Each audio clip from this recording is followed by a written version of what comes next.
করছে, মানুষ তো গালিগালাজ কেন করতেছে? ওরা মাঠে 2 দিন নামছে, ওদের মধ্যে যারা মাঠে নামে তাদের নাম বাদ দিয়ে দিছে মাঠে নামে দেখে।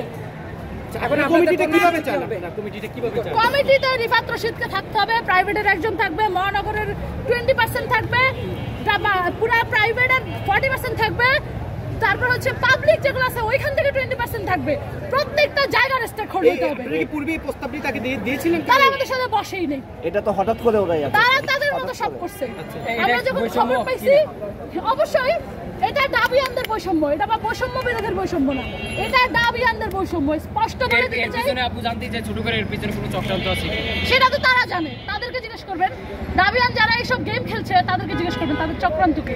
ভিতরে এখনো বসে আসতো, তারা পারতো না বের হয়ে আমাদের সাথে কথা বলার, তারা পারতো না আমাদেরকে ডেকে ভিতরে নেওয়ার, তারা ভিতরে সুন্দর করে চতুর্দিকে ব্যারিকেড দিয়ে বসে আছে। কেন ভাই এত ভয় পান কেন? রাজপথের না সৈনিক? রাজপথে তো আপনাদের সাথে দেখা হয়নি আমাদের। মিথ্যা কথা। আমরা প্রতিদিন বাংলা মোটরে থাকি, এখানে যারা আছে সবাই বাংলা মোটরে থাকে।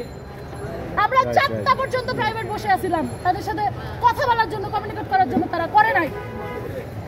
আমরা প্রধান মাথাদের সাথে 4টা পর্যন্ত বসেছিলাম, ভোর 4টা পর্যন্ত। এখন আপনারা কি দাবিতে থাকবেন নাকি এইখানে কোনো ধরনের কমিটি ঘোষণা হইতে পারবে না। আর ওই কমিটি ঘোষণা হইলে আমরা প্রাইভেট, পাবলিক, মহানগর 7 কলেজকে ওইটা মানি না, মানি না, মানবো না। আপনার নাম কি? শাহজাদি ফারান্না কথা, ইস্ট ওয়েস্ট ইউনিভার্সিটি বেসরকারি বিশ্ববিদ্যালয়ের যুগ্ম আহ্বায়ক। ধন্যবাদ। আমরা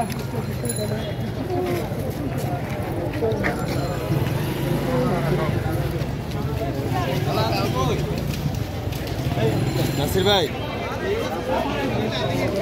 দর্শক দেখছেন যে আজকে যে বৈষম্য বিরোধী ছাত্র আন্দোলনের ছাত্র সংগঠন তাদের আত্মপ্রকাশের যে নাম আত্মপ্রকাশের কর্মসূচি ছিল, সেই কর্মসূচিকে ঘিরে প্রাইভেট ইউনিভার্সিটি যেগুলো আছে তাদেরকে রাখা হয়নি এমন অভিযোগ তারা করছে। সেই অভিযোগের ভিত্তিতে কিন্তু তারা এসে মধুর ক্যান্টিন অবস্থান নিয়েছে।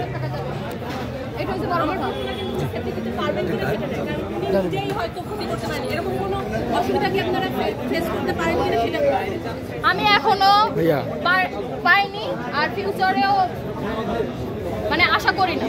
এমন একজন মানুষকে আপনাদের নীতি নির্ধারক হিসেবে আপনারা মেনে নিচ্ছেন?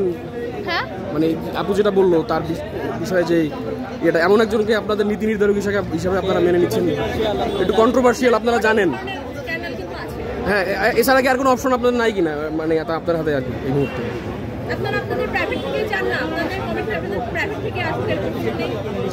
আমি তো বললামই আপনাকে যে আমাদের প্রাইভেট থেকে যে যোগ্য আসে তাকেই দেয়া হোক, কিন্তু আমাদেরকে ফার্স্ট টাইম থেকে মানে প্রথম থেকেই সাপোর্ট দেওয়া হয়েছে। রিফাত রশিদ ভাই আমাদেরকে সাপোর্ট দিয়েছে প্রথম থেকে, তাকে কেন মাইনাস করা হয়েছে? এই দাবিটা আমরা আসছি। আমাদের অন্য কোনো দাবি ছিল না ফার্স্টে, কিন্তু এখন ইস্যুটা অনেক দূরে গেছে। আমাদের প্রাইভেটের উপরে হাত তোলা হয়েছে। হাত তুলছে ভালো কথা, তারা এখান থেকে লেজ গুটিয়ে পালিয়ে কেন গেল? আচ্ছা, রিফাত রশিদকে মাইনাস করা হয়েছে, এই বিষয়টি আপনারা কিভাবে জেনেছেন? এখন পর্যন্ত কমিটি প্রকাশিত হয়নি, এক পক্ষ থেকে বলছে যে আমরা জানতে পারছি, যার জন্য আমরা এখানে আসছি, না জানলে আমরা এখানে আসতাম না।